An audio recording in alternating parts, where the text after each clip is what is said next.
Vote গণনার আগেই বড় ধাক্কা খেল হাইকোর্টে তৃণমূল সরকার।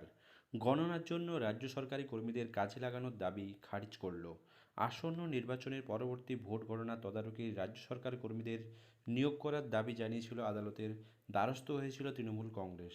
শাসক দলের মূল আপত্তি ছিল গণনার কাউন্টিং সুপারভাইজারদের পদে শুধুমাত্র কেন্দ্রীয় সরকারের কর্মীদের অগ্রাধিকার দেওয়া হচ্ছে, এই নিয়ে তাদের আবেদন। এই সিদ্ধান্তকে বৈষম্যমূলক আখ্যা দিয়ে কলকাতা হাইকোর্টে পিটিশন দায়ের করেছিল। শেষ পর্যন্ত তা কিন্তু খারিজ হয়ে যায়। আদালতের পর্যবেক্ষণ ও রায়। বিচারপতি কৃষ্ণ রাওয়ের বেঞ্চ স্পষ্ট জানিয়ে দেন যে নির্বাচন কমিশনের এই প্রশাসনিক সিদ্ধান্তে এই মুহূর্তে আদালতের হস্তক্ষেপ করার কোনো প্রয়োজন নেই। অর্থাৎ পূর্ব ঘোষিত নিয়ম অনুযায়ী কেন্দ্রীয় সরকারি কর্মীরাই গণনার মূল তদারকির দায়িত্ব সামলাবেন।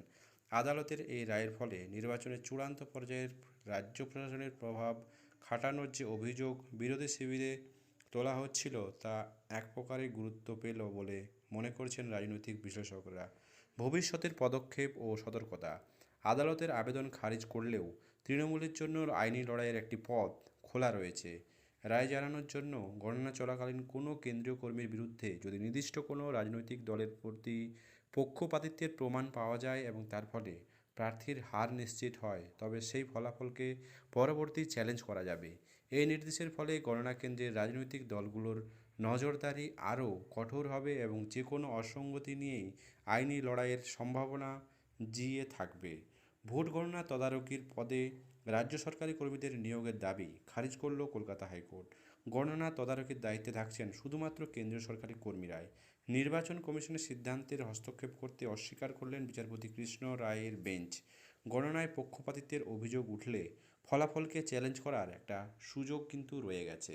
দর্শক, নির্বাচন কমিশনের এই সমস্ত গাইডলাইন রাজ্য সরকার যতটাই বিরোধিতা করুক না কেন, সেক্ষেত্রে হাইকোর্ট কিন্তু সেই সমস্ত রায়কে সম্মান জানিয়েছে এবং এই সমস্ত কাজ যাতে সুষ্ঠুভাবে হয় তার জন্য নির্বাচন কমিশনকে নির্দেশ দিয়েছে। দেখার বিষয় 4 তারিখে ভোট বাক্সের কার ঝুলিতে কতগুলি আসন পড়তে পারে, সেটাই এখন দেখার বিষয়। বাংলার রাজনীতিতে ইলেকশন কমিশনের ভূমিকা নিয়ে আপনাদের কী মত? এটি কি স্বচ্ছ নির্বাচন হয়েছে?